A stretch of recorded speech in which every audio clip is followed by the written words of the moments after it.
Good evening. The Pan Democrats have accepted a last-minute invitation for talks on political reform with Beijing's top representative in Hong Kong, starting on Friday. They're not expecting much, as China's parliament may already have decided the way forward. ATV's Winnie Wong reports. It's all very last minute, but the Pan Democrats have seized the chance to discuss their concerns about the political reform process with Beijing's top representative in Hong Kong. The last time they met Liaison Office Director Zhang Xiaoming as a group was at a formal LegCo luncheon last year. This was followed by talks in Shanghai in April, which most of them boycotted, and attempts to arrange further meetings with Zhang in Hong Kong ended in failure. He's now inviting the Pan Democrats for another series of meetings, just weeks before the National People's Congress Standing Committee is due to make its recommendations on how to go about electing Hong Kong's next chief executive in 2017. The new round of talks will be held in 4 sessions from Friday to next Wednesday. The Democratic Party will be the first to see Zhang, followed by individual Pan-Democratic legislators, the Civic Party, and the Labour Party. The talks will be hosted by Chief Secretary Carrie Lam at government headquarters in Tamar, which is considered more neutral ground than the liaison office itself. The Pan Democrats want to make the most of their talks with Zhang, although they're not expecting much. For those of us who could only meet Mr. Zhang on Wednesday, it would only be 2 working days before the NPC-SC meeting, which is due to begin on the 25th. So there is not really that much that we could do, except that we would try our utmost to urge the Central People's Government through Mr. Zhang not to close all doors, and even a single window is not left open. That will be a disaster for Hong Kong. Despite the last-minute arrangements, they agree it's necessary to meet Zhang. So this kind of dialogues and communication, I think, is always useful, especially in the past. We always shout, through the medias, and this time we can face-to-face, and we can meet face-to-face, and we can clarify all the things. And finally, I think we may be able to shorten our distance if we hold, open attitude.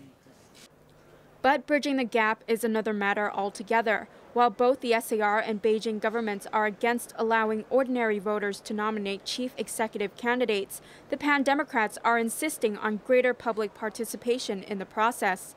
The Democratic Party is sticking to its 3-track proposal for political parties and the general electorate to be involved in the naming process, along with the official nominating committee.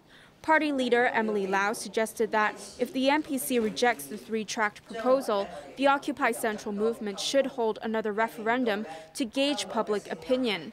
If the public is unhappy about the options offered by Beijing, she said, her party will have no choice but to go ahead and join the planned blockade of Hong Kong's business hub to push for genuine democracy. Winnie Wong, ATV News. Executive Councillor Bernard Chan says Beijing may have already decided the framework for political reform, starting by setting a high nomination threshold for candidates. The Pan Democrats are warning that would be a disaster. ATV's Raymond Young reports. It looks like Beijing is not only rejecting calls to allow greater public participation in nominating chief executive candidates, but also setting a higher nomination threshold. Candidates may be required to have the support of at least half of the 1,200-strong official nominating committee, which is dominated by Beijing loyalists. That's according to Executive Councillor Bernard Chan, who explained on radio today that the high threshold is to screen out people who are against the central government. That drew a sharp warning by Civic Party leader Alan Leung. If the Central People's Government insists on a 50% threshold for nomination of the chief executive in 2017, that would not be a proposal that the Central People's Government could even dream about the Pan-Democratic camp accepting it. And without 2/3 majority in the Legislative Council supporting such a proposal, we would not be able to move forward at all. Still, Chan believes the National People's Congress Standing Committee has already made its decision before the official announcement in 2 weeks' time. I personally believe that the framework is probably pretty much already set, but whether they will allow us to perhaps leave some room for Hong Kong to discuss on perhaps maybe the composition of the nomination committee, whether there should be still room for us to maneuver. I hope so, but I think more or less the framework is already there.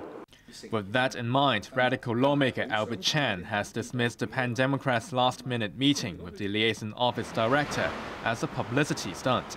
Well, it is quite clear that the Chinese government want to use this meeting to create a more harmonic atmosphere, to demonstrate to Hong Kong people that the Chinese government is willing to listen.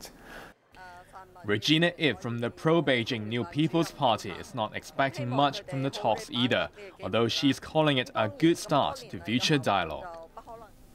The High Court has dealt a blow to environmental activists trying to stop the government from building an artificial beach in Tai Po. It rejected their application for a judicial review, but the activists are not giving up yet. The government's plan to convert a 200-meter stretch of coastline at Lung Mei in Tai Po into a man-made beach has angered green groups. Conservationists strongly oppose the $200 million project, warning of the threat to marine life. In June last year, Ho Loi, a member of the Save Lung Mei Alliance, applied for a judicial review of the official environmental impact assessment, claiming it was flawed. But this afternoon, the High Court rejected her application, along with her call for the building permit to be scrapped. Judge Thomas Au said the environmental impact on marine life is not obvious, as only 2 endangered species of seahorse were found in the area during an investigation last year by the Agriculture, Fisheries and Conservation Department. Au also said that for the building permit to be revoked, construction for the project should cause serious effects to the ecology of the area under the terms of the Environmental Impact Assessment Ordinance. Ho expressed regret over the court decision and said she will meet her legal team before deciding whether to launch an appeal. But she vowed to take every opportunity to stop the project and will continue her campaign to preserve the area. Hong Kong health authorities are looking into buying an experimental drug to tackle Ebola if the disease breaks out here. They're also trying to show they're prepared after recent concerns that frontline medical workers are not ready. This is how frontline medical staff will be ready, in full protective gear, if the Ebola pandemic in West Africa makes its way to Hong Kong. The show was put on by health authorities today in response to concerns about the city's preparedness for an emergency, which was highlighted by the case of a Nigerian man staying at Chungking Mansions. He was thought to be infected, and while it turned out to be a false alarm, medical workers were criticized for not wearing protective gear when they came into close contact with him. Officials explained today that frontline staff were alerted to the risk only after the patient arrived at Queen Elizabeth Hospital. They received a call for help in a male person who have chest pain.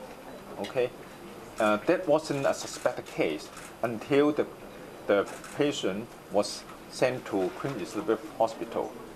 Then the diagnosis or suspected Ebola virus disease was made. In a significant move, the government is considering buying the experimental drug ZMapp to treat the Ebola virus and has contacted the manufacturer. The drug was used on 2 American medical workers who became infected in Liberia. We have to consider a few issues. First is the toxicity, of course, especially when drugs are not fully investigated in human beings. And the second is the efficacies. So far, we've heard the reports from the 2 American patients. The side effects are minimal and the efficacies are positive. But I must stress that this is result or feedback based on a very limited number of cases. Authorities here will follow recommendations by the World Health Organization, which is looking into the use of the experimental drug. The Ebola death toll in West Africa has climbed past 1,000 and nearly 1,900 people have been infected. The virus today claimed the first life outside Africa. A 75-year-old Spanish priest who contracted Ebola while working in a Liberian hospital has died in Madrid. The missionary was airlifted to the Spanish capital from Liberia last week. The entertainment world and fans are in shock after Hollywood star Robin Williams was found dead at his home in Northern California. He was suffering from severe depression and apparently committed suicide. ATV's Ann Cheng reports. Good morning, Vietnam! Good Morning, Vietnam was seen by many as the film which propelled Robin Williams to international stardom. The Vietnam War movie earned him his first Oscar nomination for his role as an army DJ. He received 2 more nominations before finally clinching his sole Oscar. And the Oscar goes to Robin Williams and Good Will Hunting.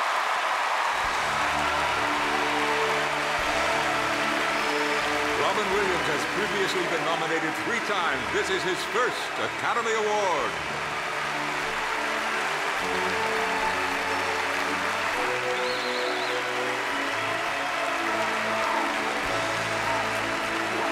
Williams won the Academy Award for Best Supporting Actor in the 1997 production Good Will Hunting, where he portrayed a fatherly therapist.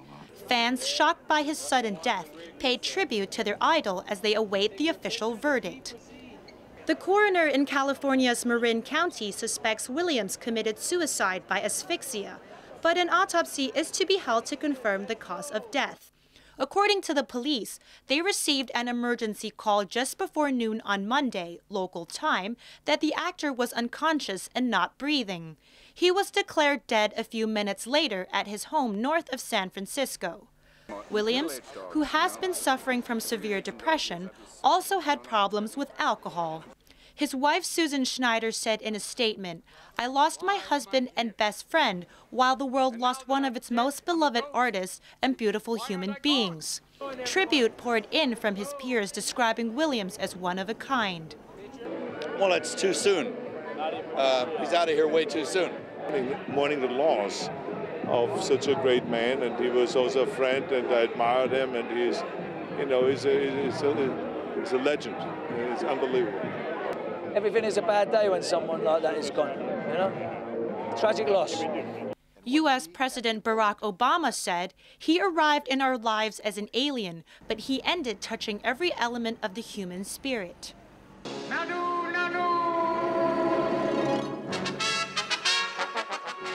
It was in the late 1970s TV show Mork and Mindy that Williams made his name as a quirky alien. He was already a gifted stand-up comedian, and he quickly established himself as one of Hollywood's leading lights with films such as Mrs. Doubtfire.